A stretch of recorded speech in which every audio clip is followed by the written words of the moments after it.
Hello ladies and gentlemen, welcome back to the channel. I hope you guys are having a good day. So this is going to be a quick little video about a stamina necro DPS.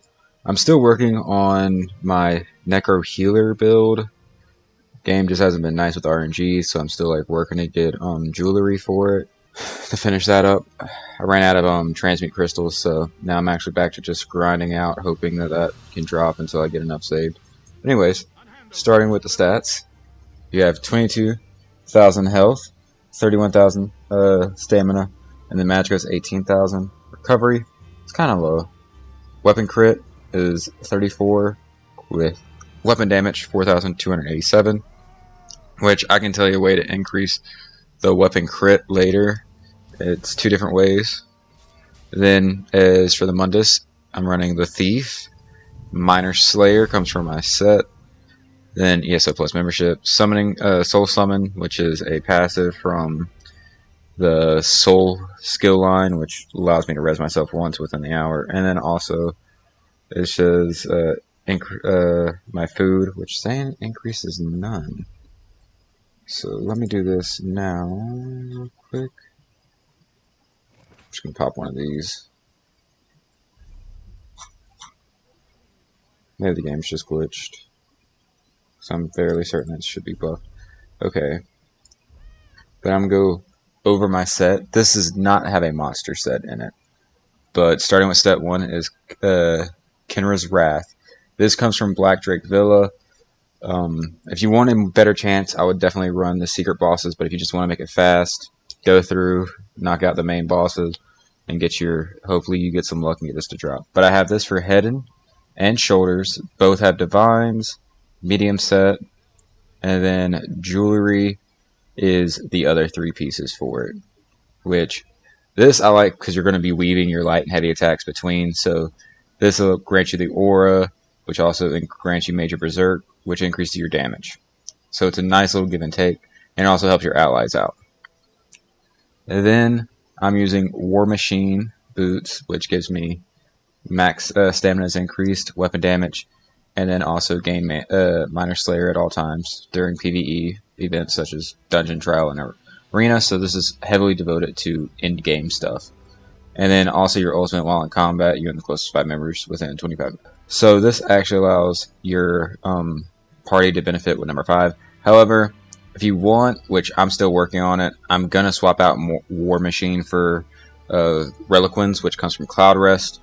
That would be better suited, I believe, for this build. But as for starters, if you can't get a group of Cloud Rest or you're running this trial, that's the reason I got War Machine now, is I managed to get the 5 pieces for that, running with my trial groups, switching between 2 groups. War Machine dropped first. I'm still working on Reliquins. I'm going to swap it out. But, yeah, this is definitely a secondary backup for this. Then, on to weapons. My front bar is Vestron's Hollow weapons. This is the Executioner Blade, which this will come into effect later because of my main ability, like spammable, that I'm going to have everyone, that I'm definitely going to tell people to be focused on. And then the back bar is the Maelstrom Arena.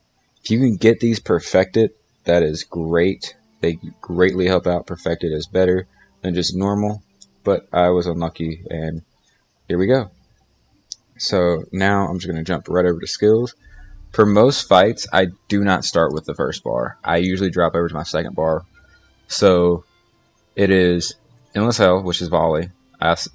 I'll proc 2, 1, 4, and then I'll swap. That way, the bear trap is there, trap beast, which will actually hold them in place for a little bit, and then also additional bleed for over 10 seconds. This is pretty much a companion. My nice thing about it is it deals damage, but also at the same time, when it creates a corpse on its death, that'll help you on the back bar, and also the front bar if you need a heal. Life Signature from Fresh Corpse, and then also Resolving Figure, because if the healer ain't doing his job, you're going to have to do it, or if you're running solo, you're going to need some heals. But then back bar is Blast Bones. That's what I'd summon first, then drop the Deadly Cloak over me, and when it detonates, it creates a corpse for you, and that's when you can do Detaining Cipher, which increases dealing disease damage. And then also, Siphon Ends causes the corpse to explode, dealing an additional 6,400 damage. And the nice thing is Blast Bones is typically right next to the guy, the main person, whoever you did. It's always going to be next to an enemy, typically, especially during a boss fight. Then Whirling Blades, I have this as well for volley. If it's a big AoE group of enemies, little minions, I run into the center of that and I'll spam this, along with, after subbing Blast Bones. Blast Bones, this, Siphon, and wow. Alright, thanks to the power of editing, let's go back over this, because my stuff cut out for a second. But AoE is this, but now coming to the spammable. My spammable is Shrouded Daggers. This right here, where it says only dealing 6,500, is a lie. Because, going back over to this, Hidden Blade deals up to 250% more damage to targets under 100% health when you are standing behind them. You're going to get behind people, and this is what you spam, is Shrouded Daggers. Typically, for a crit, I hit about 45k, just base attack is about 25. But still, that is a lot of damage, especially as long as you're proccing everything, keeping your rotation, you know, weaving in your heavy attacks, light attacks, keeping everything up. You are going to be doing it, pushing out a lot of damage. Now, I'm making this one very quick. I'm going to show some gameplay footage after this. I'm done talking here. I hope you guys enjoyed this. I totally intend to have the Necromancer healer up within the next week, maybe 2 weeks, as long as RNG starts helping me, because this build is almost finished. The character I'm working on it with has the resto staff almost maxed, so everything's coming together pretty nicely. But thank you for your patience. I hope you like this. And then I also have a tank build coming up later this month, or the start of next month. It'll be here soon. But yes, thank you. Hope you guys enjoy this, and I'll catch you guys in the next video. Later. Bye.